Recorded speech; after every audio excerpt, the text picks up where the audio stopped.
How's it going? Excellent. Excellent. Now we're towards the end of spring here. How do you feel just in general about the cornerbacks group, especially? I feel good. I thought they did a really good job progressing, learning the new scheme and techniques.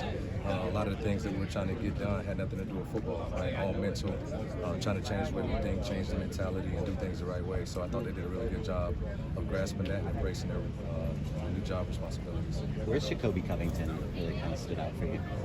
I think he's gotten better every day. Just pushing him each and every day, play with great technique, play with great urgency. I think he's really one of the guys that kind of started to separate themselves towards in the spring with consistency and how he covered and how he finished plays. And I thought he did a really good job this spring. How have Kamari and Achille kind of separated themselves in the safety room? It seems like whenever we ask who's doing well, those two are always top of the list. Yeah, they just do everything the right way. Achille and Kamari are both veterans, especially Achille.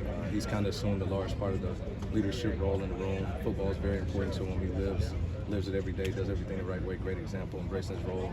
Kamari is really versatile, can do a lot of really good things, does a lot of things well. So I'm excited about both of those guys, and they've embraced, new opportunity, new role. And when you go to a new place, those guys are both transfers. You kind of have to reinvent yourself.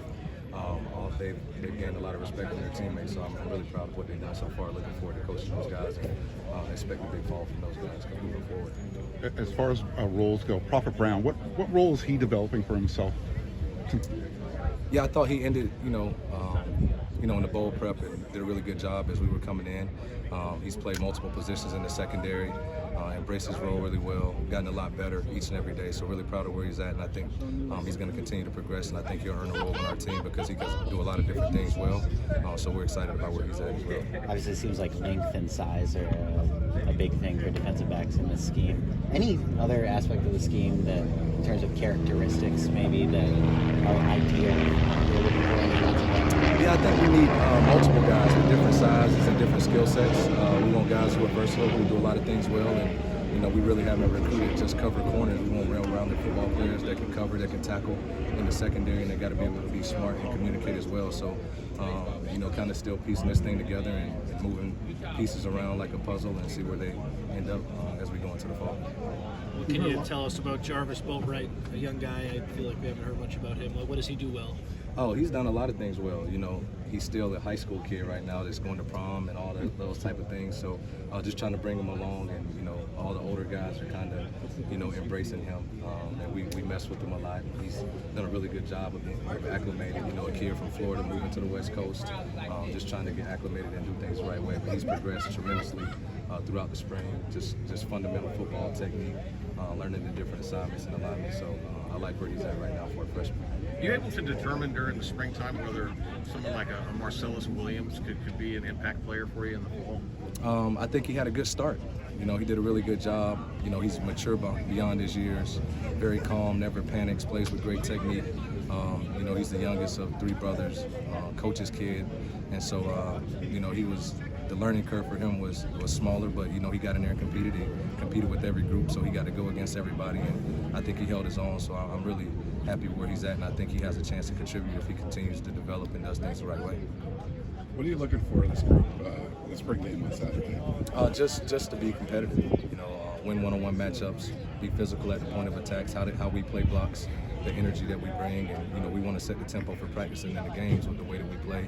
We want our energy to be infectious, and I think they've done a good job of doing that. We're still building that within the room, developing leadership, developing chemistry.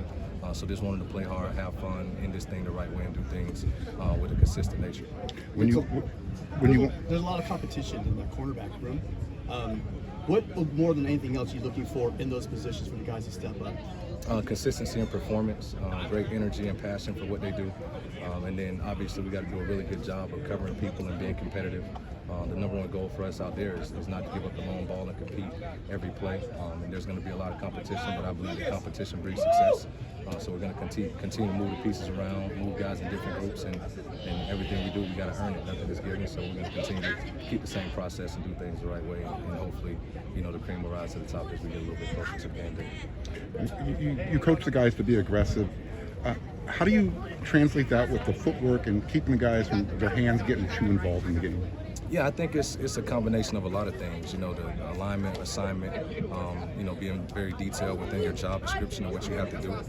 But at the end of the day, you know, our job is not let them catch the ball, and we got to rally to the ball and be good tacklers. And I think as a secondary, with us being together so much, moving guys around in multiple positions, just being a cohesive unit, and then you know the details of how we play with our hands and what part of the field we're in, and how we compete for passes.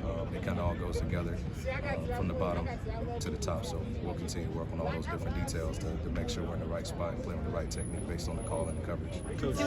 As the secondary is going to look for more plays, what do you see in Carlos Nicholson that you feel like really can return into a special play? You know, this guy's 6'4", his lane is very long. Just what do you see about his kind of potential? Yeah, he's very competitive by nature. The thing with him, you know, he was a quarterback in high school, quarterback in junior college, and when he got to Mississippi State, he started playing corner. So his improvement has been tremendous this far, just because he still has so much growth, you know, with the length, with the athleticism. So now we just got to put all that together. But he has the right mindset. He practices hard every day. He's very competitive, and he wants the chance to play and do that at a high level. Thank you, Coach. All right, thank you.